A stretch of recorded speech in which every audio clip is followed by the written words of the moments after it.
Welcome to the ATA Podcast. I'm your host, Matt Bair, and you're listening to episode 53. Each month on the podcast, we bring you news and insights from the American Translators Association.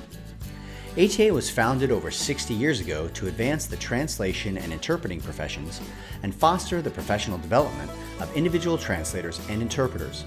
We have over 10,000 members in more than 100 countries. Members include translators, interpreters, teachers, project managers, as well as language companies, universities, hospitals, and government agencies. Both individuals and organizations can join the association. If you'd like to know more about ATA, be sure to check out our past episodes or visit atanet.org. Today we're talking about ATA's School Outreach Program. Since 2003, School Outreach has helped professional linguists educate students of all ages about the exciting career paths of translation and interpreting. Language professionals worldwide have taken advantage of the program's resources to set up speaking engagements, prepare content, and get tips from past presenters. In this episode, you'll learn about the School Outreach mission and why it's important, how it supports both members and schools, and how the program has adapted to the pandemic. My guests also share their own personal experiences and some tips for both in-person and virtual presentations. You'll also find out how the School Outreach Contest has changed and how you can win free registration to ATA's annual conference. So stay with us. Hey there, translators and interpreters. Have you seen ATA's new website? If not, you've got to check it out. The all-new atanet.org is now online, and it's definitely turning heads. You'll find a new, well-structured, and contemporary design that's easy to navigate, and potential clients will now know they're in the right place as soon as they land on the homepage. ATAnet is loaded with resources for both language professionals and clients. We hope you'll take some time to get to know the site and share it with your colleagues and clients. Also, this month's free members-only webinar is about how to utilize LinkedIn strategically to reach your ideal clients. A lot of freelancers set up a LinkedIn account because they know it's just what professionals do. But then they let their profile collect dust and wonder why it isn't bringing in much business. Sound like you? Then watch this month's webinar to learn how a few key and easy-to-implement strategies can make all the difference. Don't let the marketing power of LinkedIn slip through your fingers. Watch the webinar today. While you're at it, be sure to update your email safe sender list. ATA webinar participants have recently alerted headquarters that sometimes emails with join links are landing in their junk mail folders. To keep this from happening, add both no-reply at zoom.us and ata-hq@atanet.org to the safe sender list in your email. This will ensure that you receive Zoom invites and never miss a webinar. If for some reason you do miss the invite for a webinar you've registered for, all ATA webinars are available on demand afterward and can be viewed at your convenience. And finally, have you ever wondered if the ATA mentoring program is right for you? No matter where you are in your career, advice and encouragement from working professional mentors with on-the-job experience is priceless. Or maybe you've been in the business for a while and would like to share your knowledge with a mentee. Each year, the ATA Mentoring Program offers a unique matching service to a limited number of mentees and mentors. Interested ATA members must apply by March 31st. Learn more on ATA's website. For information on each of these announcements and more, look for the links in this episode's notes. All right, we're back. Joining me now are Meghan Konkol and Molly Yurick.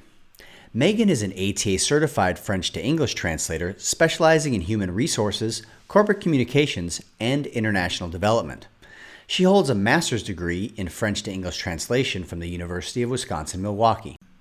She worked in-house for several years at a language services company before starting her own business as an independent translator in 2015. She serves as the coordinator of ATA's School Outreach Program, a director on the ATA Board of Directors, chair of ATA's Membership Committee, and a member of ATA's Governance and Communications Committee. Molly Yurick is a Spanish to English translator, subtitler, and copywriter based in northern Spain. She specializes in tourism and hospitality translations, and her subtitles can be found on the world's largest streaming service. She serves as deputy chair of ATA's PR committee and is also a member of ATA's school outreach program and PR writers group. Meghan and Molly, welcome back to the podcast. Hi, Matt. Thanks for having us. Hi, thank you. It's great to have you on. And, I'm really excited to be talking to you both about the ATA school outreach program. We did a podcast on the outreach a few years ago. It was one of our earlier podcasts, some 4 or 5 years ago now. But I know a lot has changed since then. And with COVID and the pandemic and virtual classrooms, I know you guys and the committee and a lot of volunteers have been putting a lot of effort into, ramping up the program and helping people do virtual presentations. So it's great to have you on. I think this is a perfect time because there's still a lot of need to reach out to kids, and there's still a lot of need considering the fact that a lot of kids are not still not in school. So, but let's get right into it. Let's start with a little bit just about the program for our listeners. Molly, maybe we could start with you. What is the mission of the ATA School Outreach Program? Well, ATA's school outreach program encourages professional translators and interpreters to visit classrooms all around the world and share their passion for language with students. And our goal is to spread the word and reach the next generation of language professionals and potential clients, so they're aware of the important work of translators and interpreters. So while we like to think of visiting, language classrooms to kind of get kids excited about our profession, we have to think that there's also some future potential clients in there too that might later need our services, and we'll kind of know where to start. Nice. Meghan, did you have anything to add?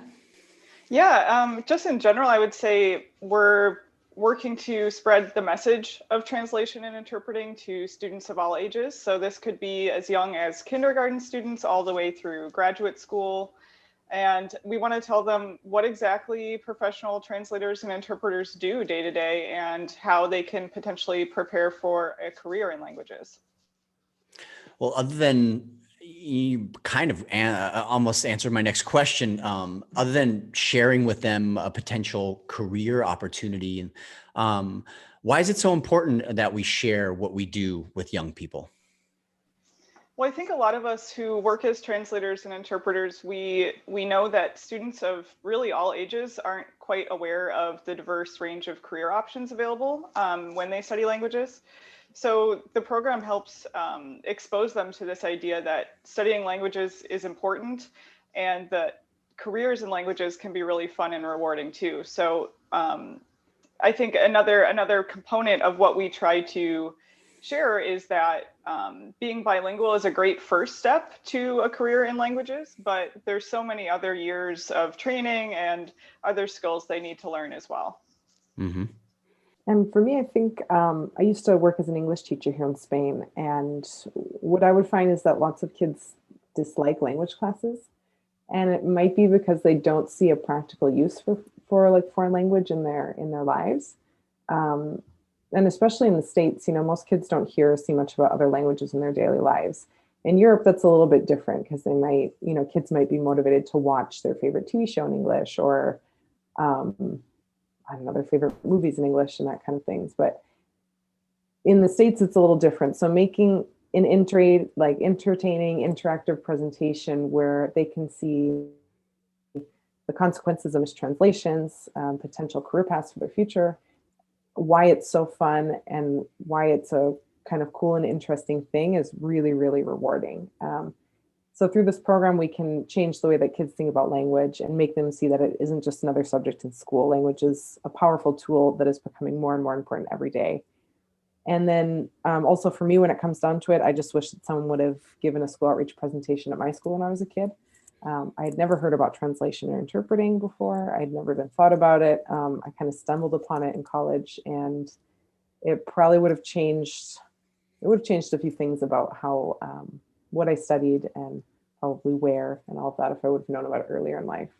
So I kind of I really like school outreach because I always have that in mind. I wish someone would have come to my school when I was a kid and given a presentation. You just took the words right out of my mouth because I was thinking the exact same thing. And I believe I've told this story to many translators I've met.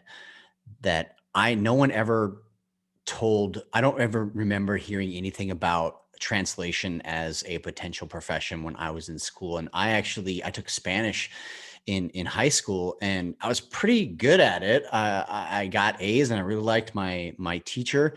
And I remember thinking back after I became a translator and thinking, man, my teacher never ever suggested or ever said, like, Matt, you kind of have a knack for this. You see to be a natural. You're acing my class. And nor did my guidance counselor, who saw my, my grades. And so, Molly, I feel the same way as you. Like, I wish somebody would have told me about this career, because I kind of came about it in a roundabout way, like many translators do. I might have maybe taken more of a straight line to it. You mentioned that the program encourages professional translators and interpreters to visit classrooms, and that there are resources. Why don't you tell us a little about how exactly you support translators, interpreters who want to get involved? Sure. So yeah, in the program, we want to make the experience as easy and rewarding as possible for anyone who's interested. We really want to, get them in the classroom and make it a really positive experience for them. So some of the things we do is we provide tips and resources categorized by grade level on the ATA website. So you can go and find a specific age range that you're interested in and download. You can actually download specific documents and presentations to just take with you and use as is, or modify them as needed. We also provide just general tips and suggestions based on grade level. So those are all on the ATA website. And then we also have a few other types of media available as well. So we have some videos available on the ATA YouTube channel and on our ATA Instagram page. So for example, earlier in, spring 2020, Molly was the presenter for a worldwide virtual school outreach presentation that was a really big hit. So thanks to Molly for doing that. And the recording of that presentation is available both on our Instagram page and on the ATA YouTube channel. So presenters can check that out just to kind of see what exactly happens during a presentation and what kind of topics you might want to focus on. We also have a weekly social media post. So we'll post from our own Twitter accounts and the ATA Instagram. Each week we'll post either a story from a presenter or tips on how to make the most of the experience. We also have profiles in the ATA Chronicle, and we will really take that opportunity to write about winners of our ATA school outreach contest, which we will talk about in a little bit. And you can really dive into learning more about these people these colleagues of ours who have not only participated in the program, but really impressed us with their stories and photos that they've taken. And just one final bonus that we wanted to let everyone know about is that presenters from the school outreach program, or people who give school outreach presentations, do receive CE points for their presentations. So if you are looking for those, school outreach might be a good way to get some points for yourself.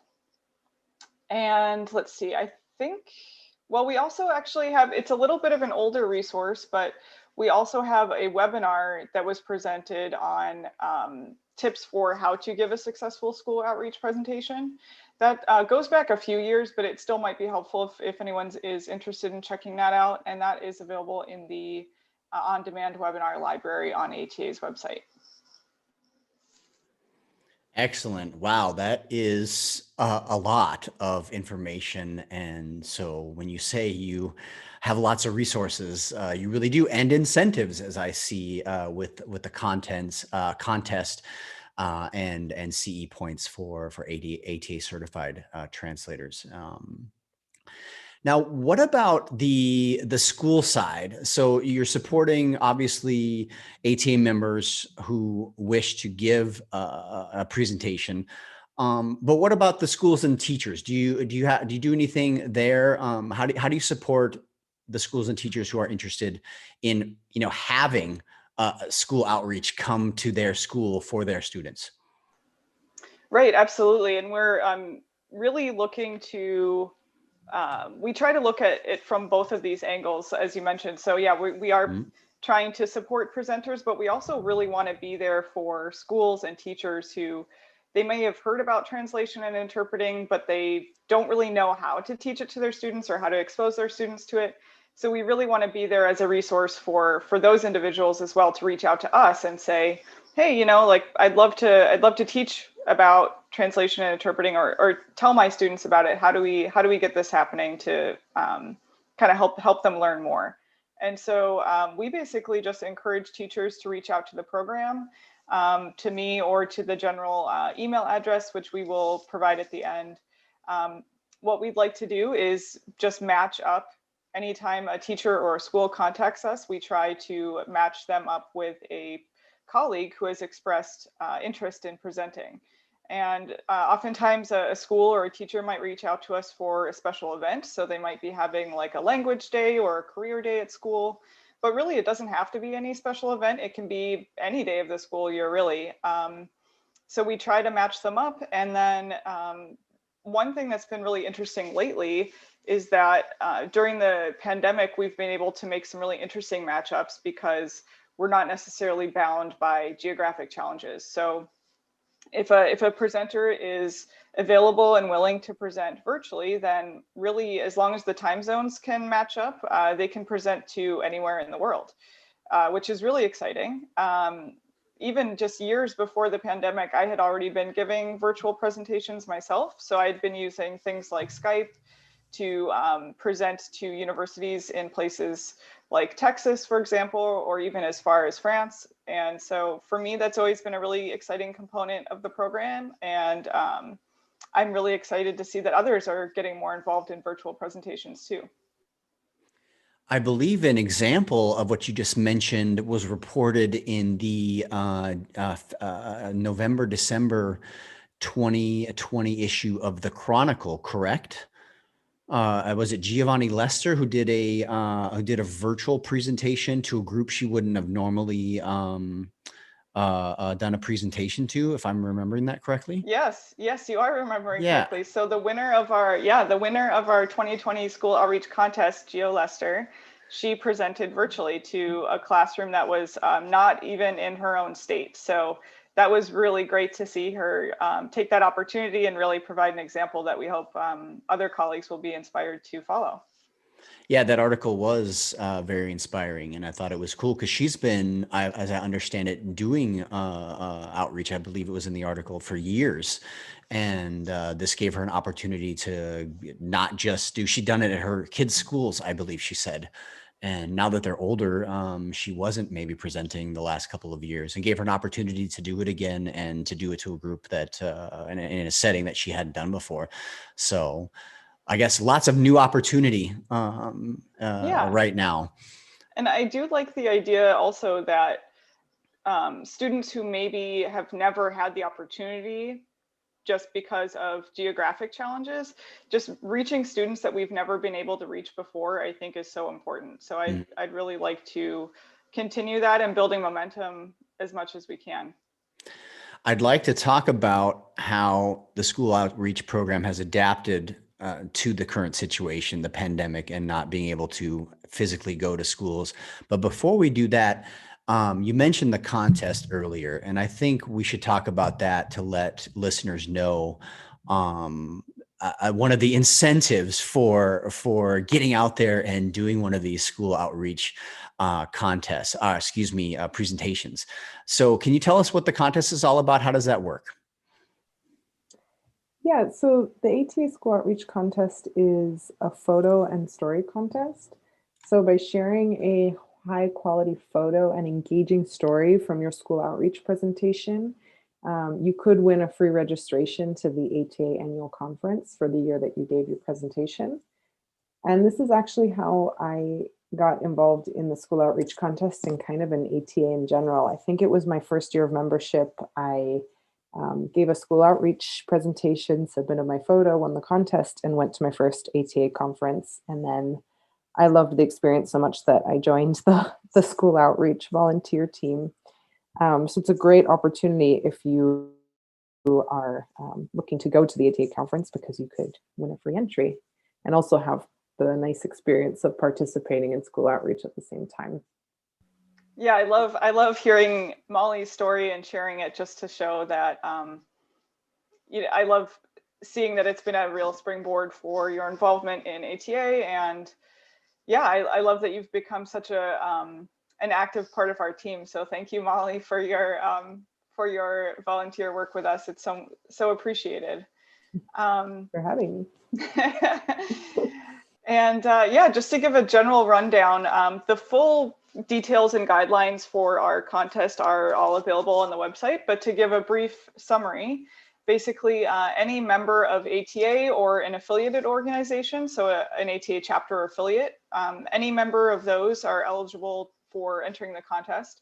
And then we ask that the individual gives a presentation, either virtually or in person. So right now, we are focusing mostly on virtual visits or virtual presentations.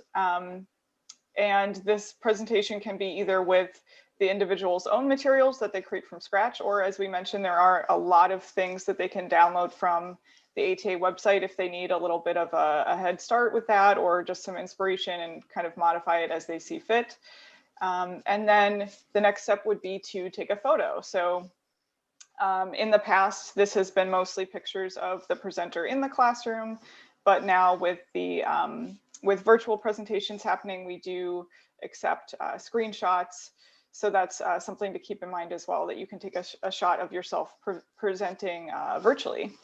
But we have a few tips to keep in mind for really standing out if you are interested in entering the contest. It is important to get a really nice photo. So we just in general advise that you tell the teacher and the students ahead of time that this is kind of part of the plan, and plan out maybe a specific time, like either at the very end or the very beginning of your presentation, or maybe you would like to take a photo during a specific activity. So it could be like a hands-on game or something that you wanted to get a photo of, or maybe you'll want to plan some specific pose where you will be holding things like books or flags. Another tip that we try to emphasize is taking multiple options of pictures. So you are allowed to submit more than one photo to the contest, just to make sure that you get something that looks really clear and really great. And with these group shots, you never know who might have their eyes closed or something like that. So it's always a good idea to have a few options to choose from. Let's see. Otherwise, we, in addition to the photo, we also ask for a short description of the presentation and how it went. So when you submit the photo and the description, we use both of those to consider your entry. And so we choose a winner that just wows us based on their photo and the story of how things went at their presentation. Awesome.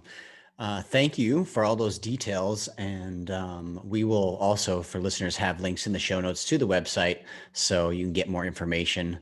But it sounds like lots of fun. And you'll also see on the website all the pictures from the winners in the past, if you want to see who has won and the pictures that they've submitted. I was checking that out the other day in prep for this podcast.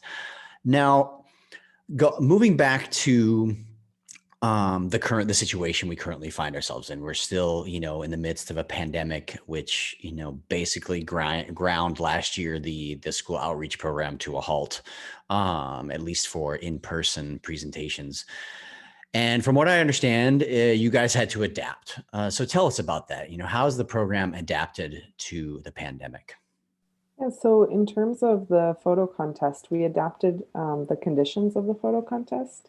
So although we hadn't specifically not allowed screenshots in past years, this year we did specify that we do accept photos or screenshots of virtual presentations. And the other big change this year is that we are going to consider the story and photo when selecting the winner. So in the past, we only looked at the photo, and starting this year, we'll start to consider the story as well as the photo. And I'm not sure if Meghan mentioned this before or not, but you can submit more than one entry per year for the contest. So if you give 5 presentations, you can submit 5 photos to the contest.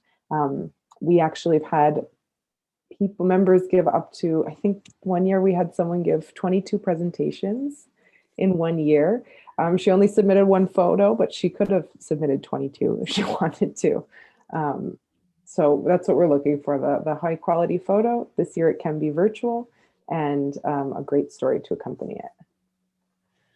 Wow, 22. That's amazing.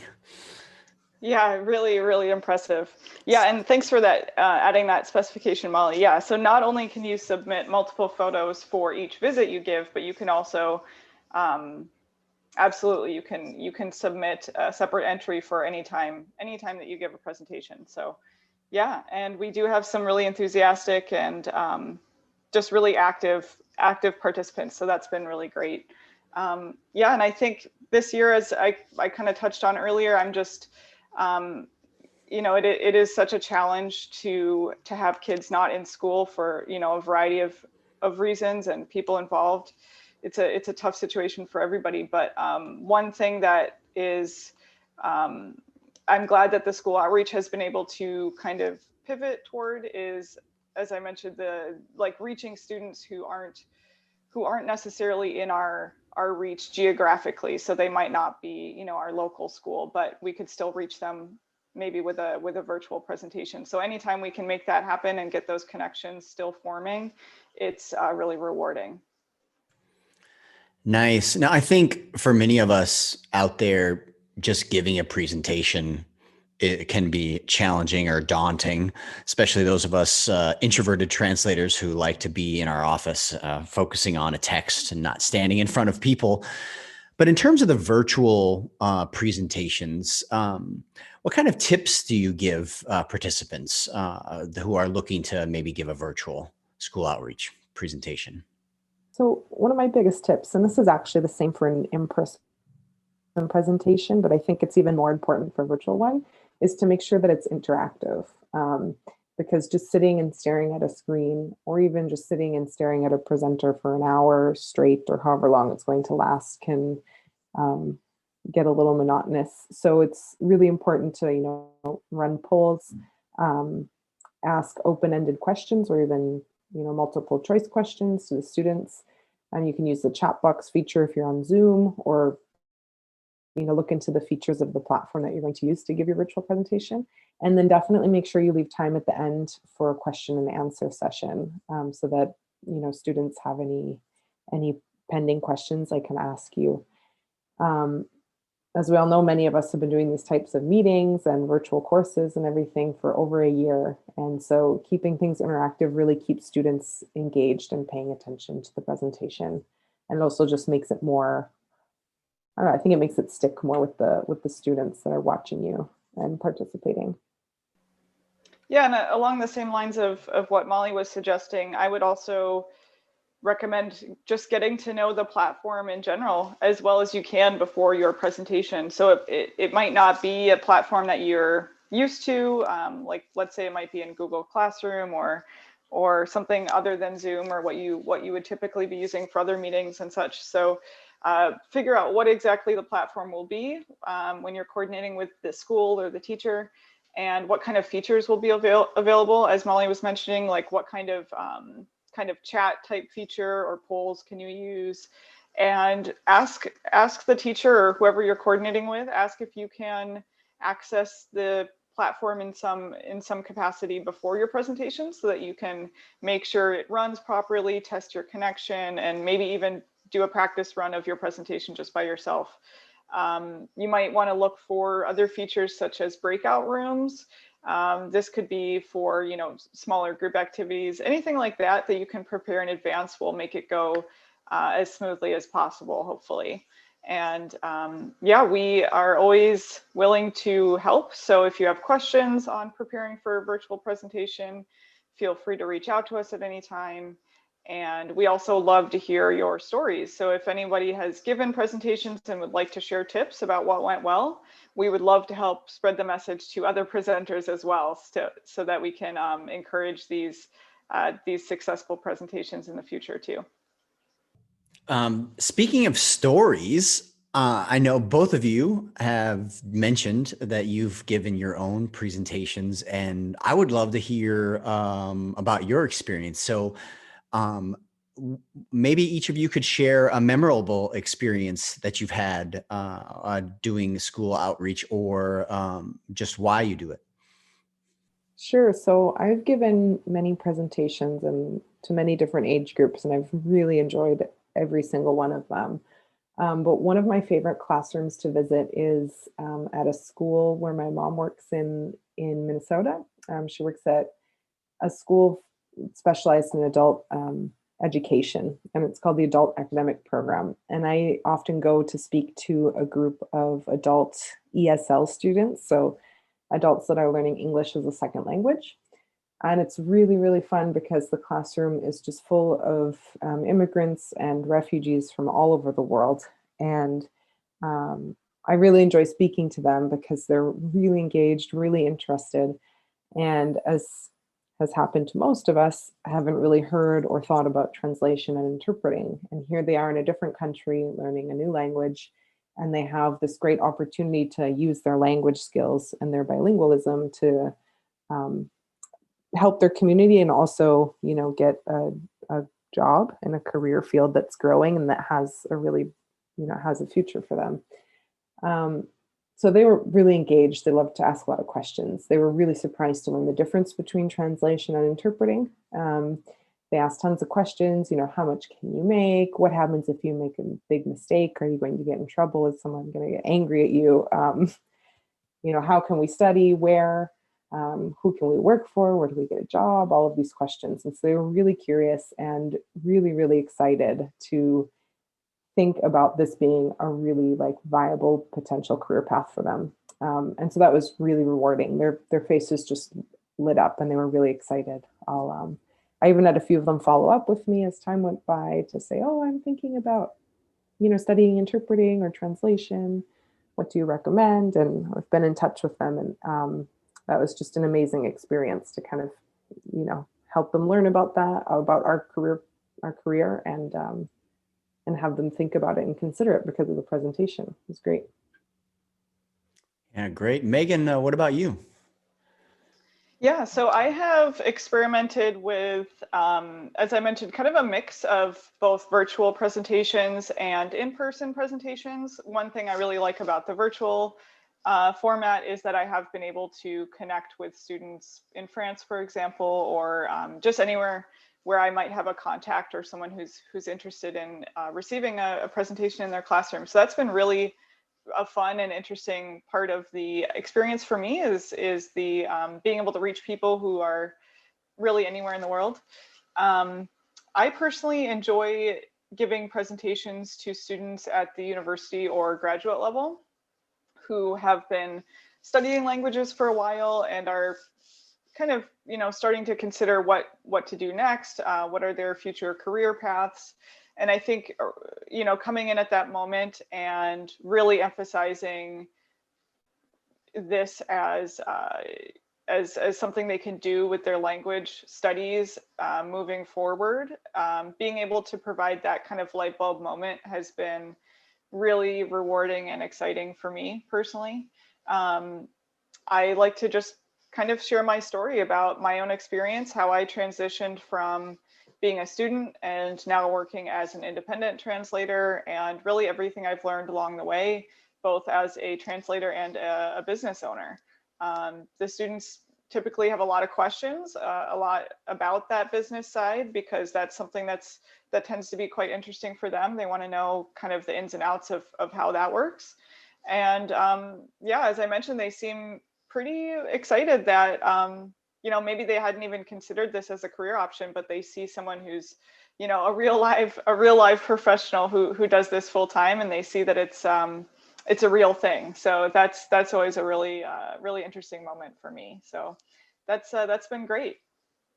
And also I wanted to turn it over to you, Matt, because someone told me that you did a school outreach presentation recently. So I'd love to hear about your experience. Oh, you're going to put me on the spot now, are you? Okay, I was just about to say before that, as you were talking, that like Molly said earlier in the podcast, if someone would have came and spoken to my university class when I was studying German at the University of Colorado, the translation as a career never came up. So I think it's really cool that you're speaking to students at that level too, because even they need to hear it. Now to your question, yes, I did my very first school outreach recently, just a few weeks ago, actually. And I've been wanting to do it for a while. I actually, a good buddy of mine here in Germany is an English teacher at the local high school.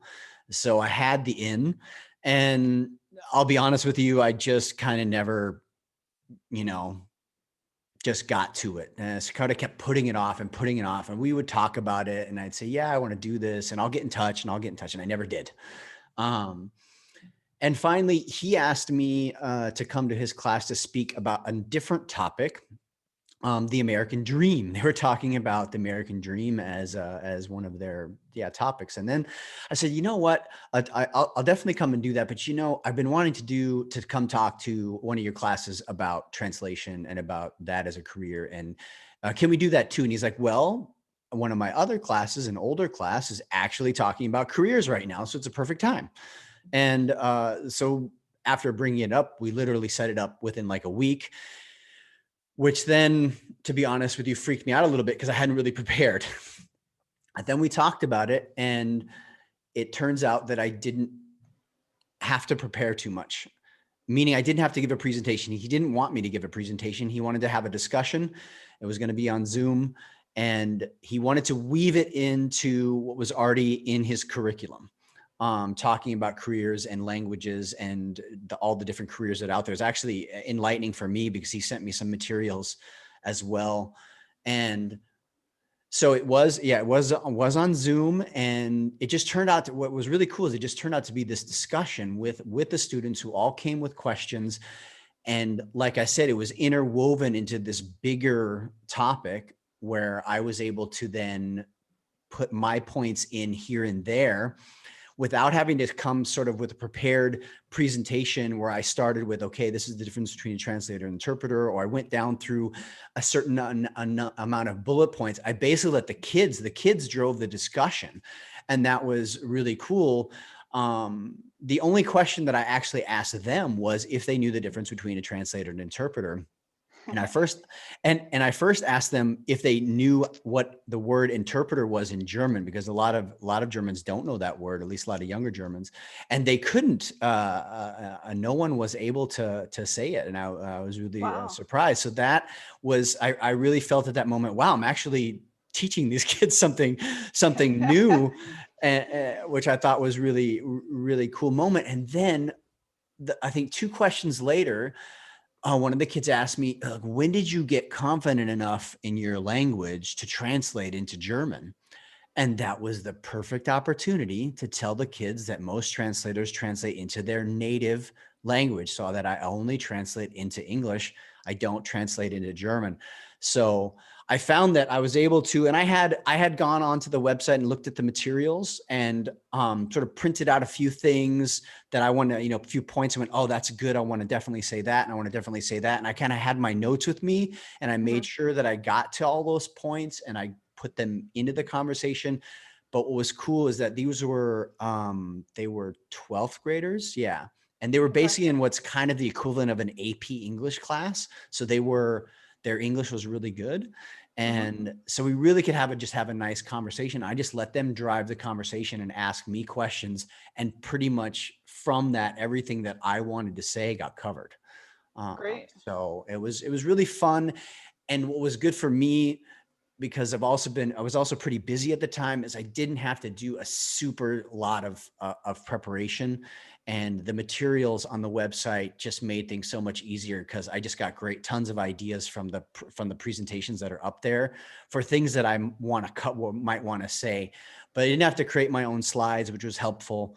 I just had to come with my knowledge and with knowing this is what I want to tell the kids. This is what I want to make sure I get across to them during the conversation. Well, that's fantastic. I'm so glad that you did your first school outreach. Yeah, and we said it's gonna be an annual thing now. So he has that with that 12th grade class, does that same career section every year. And he said, I want you back on every year. And a little side note, he has an assistant teacher from the UK right now, who is coincidentally back in the UK because he went back for Christmas and then couldn't travel back because of travel restrictions. So he's assistant teaching remotely from England. Oh, wow. But he joined the conversation and was able to sort of throw in his how he's using his language and sort of his perspective on the importance of language. And so that made the conversation even more dynamic. And at the end, it was touching. He sent me a note afterwards saying that I even inspired him as a young assistant teacher, that he really wants to live abroad, and he wants to live and work in Germany, and sort of inspired him to definitely continue down this road and use his language skills in his career.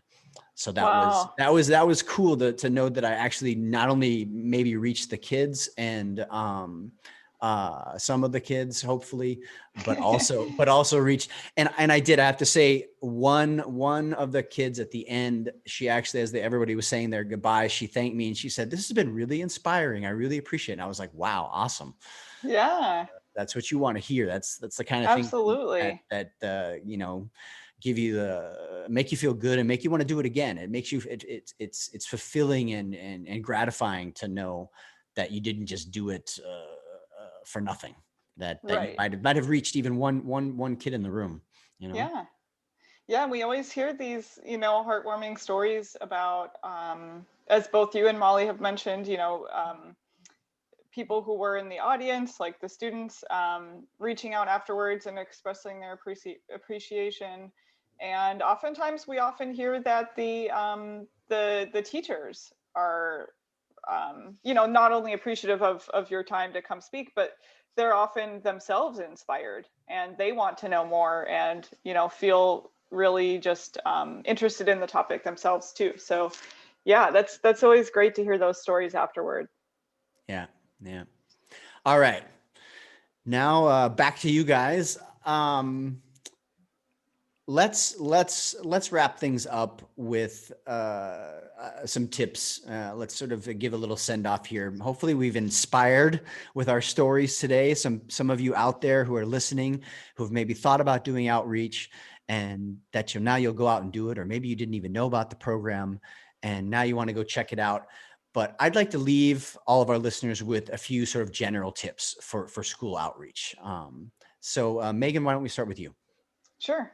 So my number one tip just in general is to try not to be nervous. Really, you're the expert who's there to share your experience. And actually, based on what you were just describing, Matt, that reminds me that it doesn't necessarily have to be a formal presentation. So as you said, if the idea of standing up and being really, following a strict slideshow and a script, if the idea of that sounds really nerve-wracking to you, then don't force yourself to do that. You could look for opportunities where it's more of a, like you were saying, Matt, where it's more of a conversation or a question and answer session, or even just some kind of like hands-on activities type time. So it doesn't have to be formal if you don't want it to be. It can be fun, it can be funny, it can be hands-on. It is what you make of it. So have fun with it. And one thing I've found with these with the older groups that I present to, it often does happen kind of as you described it, Matt, where I will sometimes give them an opportunity to either send me questions in advance or come prepared with questions, so that instead of me kind of fretting about, oh no, like what do they want to know? I have to write down everything and follow a script. I actually just kind of turn it over to them and say, well, what are your burning questions? Kind of like ask me anything. And that tends to lead to some very interesting conversations, because we're not always aware of their misconceptions or, what they don't know yet. So it's oftentimes really interesting just to kind of let them speak up and tell us tell us what their questions are, and we can kind of guide the conversation that way. So that's been a really interesting approach in my past experiences. Yeah, and just to follow up on that, the kids that I had, that the teacher, like, as an assignment, said they all had to come up, they all had to show up with questions. So they weren't allowed to just show up and not be prepared.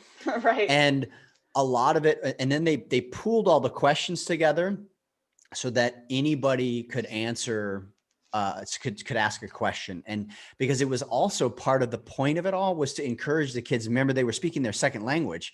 It was to encourage them just to talk to a native speaker, which they don't always get the opportunity. So in my case, it wasn't just about sharing with them the career and the profession, but also just allowing them an opportunity to speak, which is why I think sort of the conversational aspect of it. And I think there's a lot of opportunity to do that out there, especially if you might end up talking to a group that's English is their second language.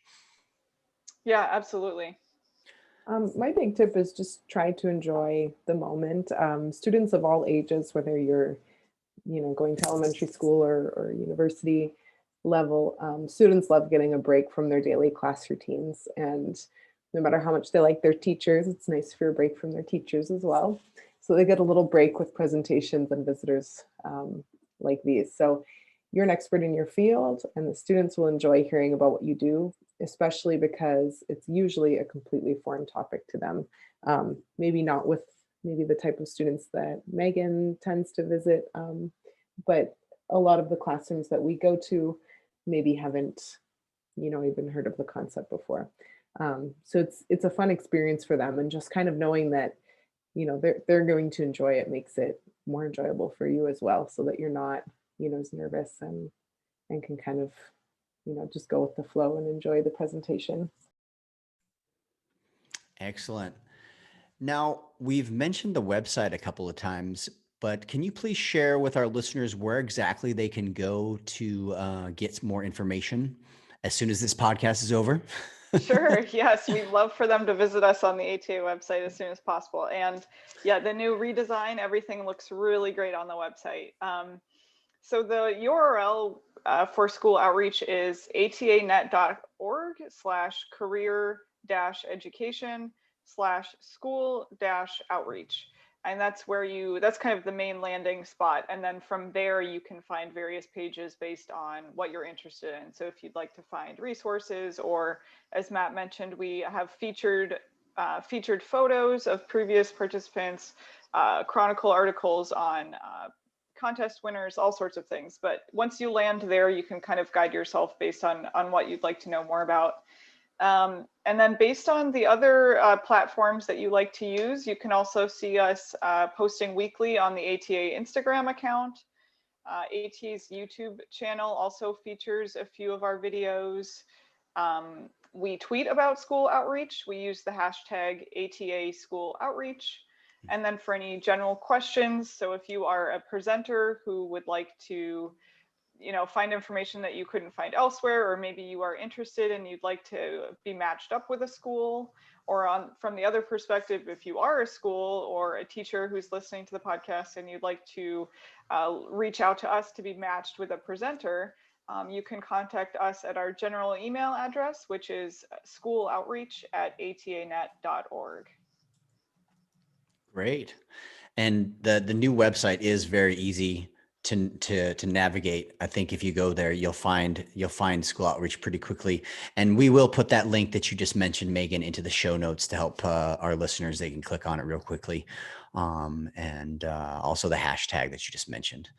So that's it from my end. I thank you both so much for joining me today and telling us all about school outreach and the efforts you've been making to help ATA members do presentations and reach out to schools during the pandemic. So thank you both very much for joining us today.